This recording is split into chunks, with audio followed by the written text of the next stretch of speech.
Here is a Subaru Outback. Now this child door lock feature is only on the rear doors, not the front door. So let's get started with the rear left door. Open the door and right over there is a switch.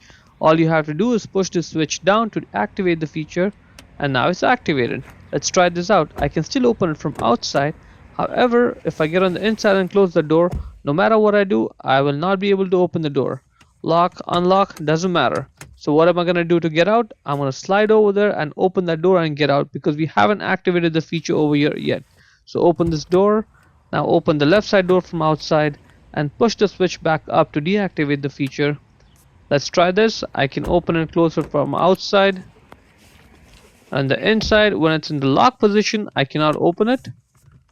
Unlock, I can open, and that is good. Let's repeat the process for the right side door. Exact same process.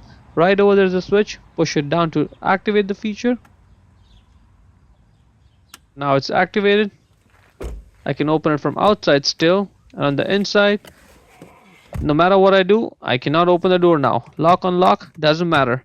So what am I gonna do? You already know it. I'm gonna open that door. So if you do have a child in the back seat, make sure you activate this feature separately for both the doors, because you don't want the child to just slide onto the other side, open the door and get out and cause any issues. So let's open this door. Open the right side door from outside. Push the switch back up to deactivate the feature. I can still open it from outside. And on the inside, when it's in the lock position, I should not be able to open. Unlock, I can open, and that is very good. Before we go, let me give a quick shout out to Naya Motors Inc. for letting us use the car today to film the videos. They are a used car dealer here in Ottawa, Canada. Check out the link in the description for their entire inventory.